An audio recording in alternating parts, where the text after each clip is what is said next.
So today I have a topic that most people are worried about. Oh, my hair has stopped growing. I have been on this length for 3 years, 1 year, 2 years. It has not grown past this length. Why? What's happening? I'm doing everything right. If that is you, then you should keep watching. First of all, let's establish one fact. Hair never stops growing, not while you're alive anyway. As long as you're alive, your hair always grows. I know, you might be wondering how, but I've been here, it's not growing. It is growing. The problem, however, is breakage. For example, let's establish, when if you were relaxed before you returned natural, or if you've ever colored your hair. I have at one point, not this one, my hair before now, I have colored it. When you put in a relaxer or color your hair, after a month or a few weeks, you notice that there's new growth. So for people who were using relaxers, you have to relax your hair after a couple of months again to touch up the new growth. That's the point. New growth, it means it keeps growing. If it was not growing, you will not have new growth to touch up your relaxer. So that means your hair did not stop growing.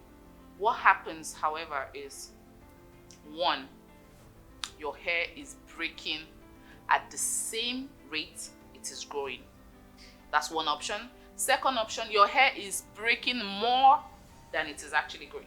That's even the worst one, because you're not even stuck on the same length. Your hair starts to get shorter than it was. So if you're growing an average of half an inch every month, in 1 year, half an inch every month, in 1 year you should have 6 inches. In 2 years you should have 12 inches. Ideally, if you've been growing your hair for 4 years, you should have 24 inches of hair. And if you've ever carried extensions, or if you've ever used extensions, or even if you just use a tape to measure 24 inches, you're going to see where that length gets. So ideally in 4 years, you should have about that length. So if you factor in trims, etc., maybe from split ends, and say you've trimmed off 4 inches in that time, you should still have about 20 inches of hair in 4 years. So the average person, however, does not have 20 inches of hair. So the question is why? Because your hair is breaking. And I like to debunk another myth where people think, oh, African textured hair or Afros don't grow at the same rate that other races grow their hair. That's not true. The average growth rate for every person, race irrespective, is the same. Like I said, average. Some might be slightly more or slightly less. However, the average growth rate is the same across all races. The difference is an Afro is like a spring, right? Because of the very tight curls. So it springs back and forth like this. So of course it will look shorter because it springs back. When you pull it out, you see the length, which is why a lot of naturals will say, oh, my hair shrinks and I don't get to see how long it is. That's totally normal. That's what our hair is meant to do. But other races might have their hair hanging straight, might just have loose curls, not as tight as ours. So it gives off the illusion of longer hair. But truth is, it might just be the same length for the same period of time where you've grown your hair. So why does your hair seem to be stuck in that length? Your hair is breaking. Simple.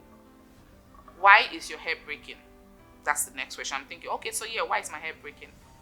One, you might not be eating the right things, and so your hair is not strong enough. You're not growing healthy hair.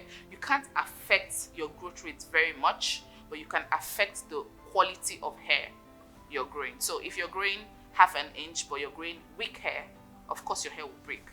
If you're growing the same half an inch, but it is strong, very healthy strands, you will realize that that one will not break as easily. So yeah, you're going to retain your length.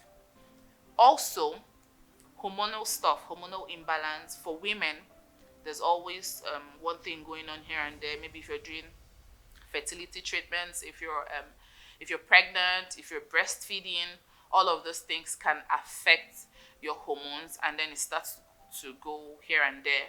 it can affect your hair. Not all the time, but sometimes it can affect. I've spoken to a lot of women who have had children, and they tell me, oh, their hair was acting very differently that period, as opposed to how their hair normally would react, even though they were still using the same products, all of that. That's totally normal. That's totally normal. You're bringing a beautiful life into the world, so some things might change, and that's fine. Also, this one I found out by accident actually. Hard water. Oh, there was this period my hair was breaking, and I'm very, like, my routine is ironclad. I do all the right stuff consistently, but one period my hair was just breaking. I was like, why? I was just going crazy because I was doing an externship somewhere, and I had moved to a different city, and I just kept noticing my hair was breaking and breaking and breaking. I was going crazy. I was reading stuff, watching videos, trying to find out if someone else had experienced that, because I knew I had not changed my products. I knew my methods were still the same. My routine was the same. So I was like, why? I took some water in a bowl from the sink, and I left it. I was supposed to put something in it, but I left it for a while. I came back, and then I saw residue underneath the water. It was like minerals that had gathered together. It looked whitish, and it had just settled at the bottom. I was like, oh, what is this? And I realized, oh, this is hard water, because the filter system is not sufficient to filter through all those minerals and stuff, so that the water you get is soft. And when I realized that, I went to read about hard water and if it had any effect on hair, because I'd been using that water to wash my hair. Turns out this thing had been clogging my pores, clogging my scalp. It's been causing layers and layers and layers of buildup on my strands. So whatever I was putting on my hair was not getting in. All the products, they were just sitting. They were not being absorbed. And my hair was drying out like crazy. Eventually, I just had to, I had to realize, oh, okay, I did a serious clarifying treatment, got rid of all the gunk, and then I had to wash my hair with store-bought water for a period of time until I traveled back to my usual base. So pay attention to your water. If your water feels hard, if you put water in a bowl and there's a lot of sediment at the base, chances are your water is hard. I'm not like a scientist, but that's the easiest way you can tell if you're using hard water. So you want to pay attention to that. This is only applicable if you're doing everything else right. I just need to establish that. Don't just think, oh, maybe hard water. Meanwhile, you're not doing the right stuff. Also, detangling.